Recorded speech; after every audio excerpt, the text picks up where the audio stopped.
Well, good afternoon. It's a pleasure to be here, and thank you very much to the organizers for having trusted me with being present and share with you today some thoughts and insights on the issue of trust.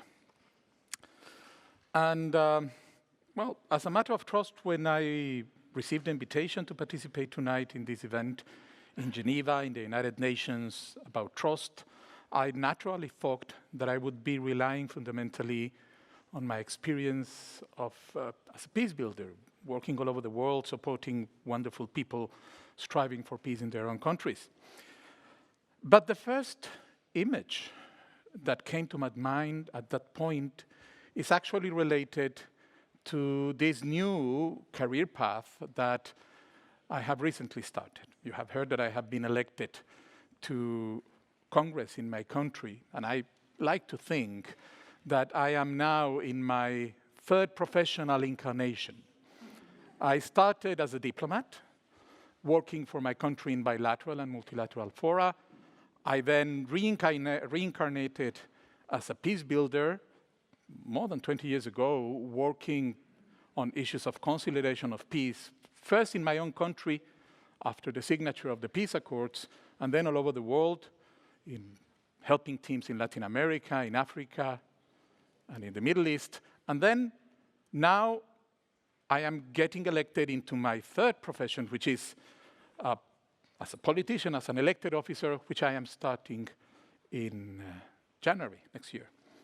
And in the context of this electoral campaign that got me to the place where I am now, I had an encounter which actually I think is very relevant for the meeting that we have tonight. And it's, we were doing what politicians do. We go to meet people. So we went to a beautiful town in one of the rural areas of my country, which is called San Pedro Carchá. And we went to the market to give brochures and meet people and ask for the vote.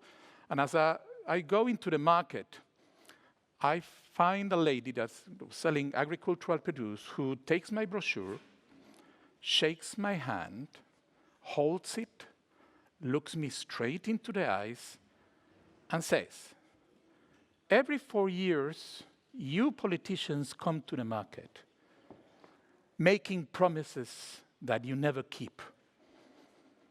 And then you come every 4 years to visit us, but the country never changes. So you say you're different, but why should I trust you?" And then that was a very powerful reminder that the political crisis that my country has is a crisis of trust. That is the reason why me and other colleagues that, like me, have never been engaged in party politics decided to engage and run for elected office. It is a crisis of trust because we live in a country in which 60% of the population do not trust the institutions of democracy. Only 27% trust Congress to do its work. Even less, only 14% trust in the political parties. And as a result, 75% of the population declare themselves detached from politics, detached from public life, alienated from politics. But politics, democracy, cannot subsist without an engagement of the population.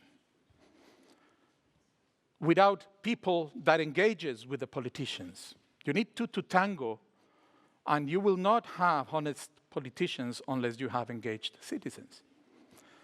So, but how can you respond to a question that is really justified from a lady that, from her perspective, has all the evidence that this does not work, that cannot judge, does not know your record, personal or professional, and that doesn't know if you're telling her the truth or are lying? Then I remembered one of the principles from my first reincarnation, from my diplomatic life, which is trust but verify. You see, when you are coming out of backgrounds of deep mistrust and apprehension,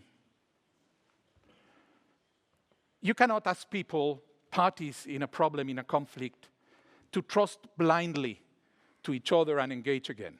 You need to ask them to trust a little bit, to keep engaged, come back and verify whether you kept your part, you do the same with them, and so on and so forth. You keep engaged in a process that eventually will get you to reshape the foundations of the relationship, leaving behind the apprehension and the mistrust. That's what is called confidence-building measures.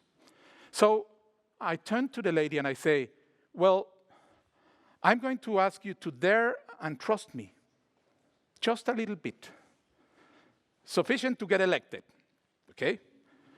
But then, do not wait 4 years to come back and tell me whether I kept my promises or not.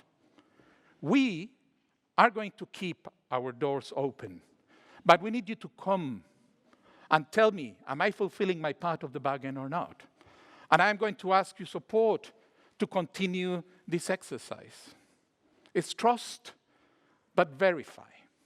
And as I was working on this, I realized that actually maybe I am not really engaging into my third professional career, but I have been always working on the same subject, which is trust.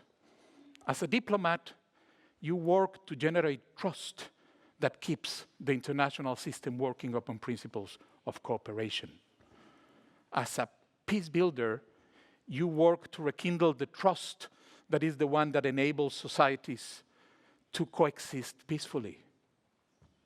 As a politician, you are working to restitute, in my case, or to keep the trust between the citizens and the institutions that it's as the foundation, is at the foundation of every functional democracy.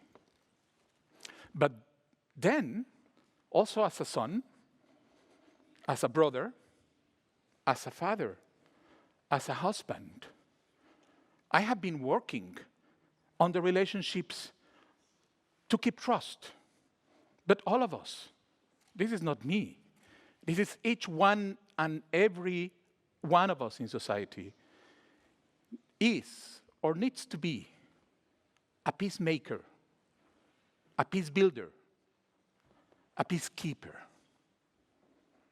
But trust is not a given. Trust needs to be built from the ongoing daily relationships of personal, professional, and political life.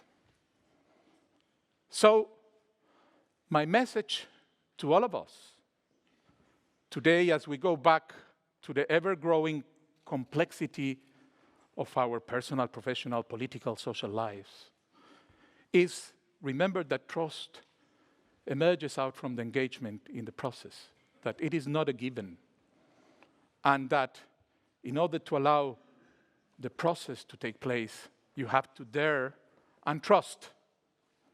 But please, verify. Thank you very much.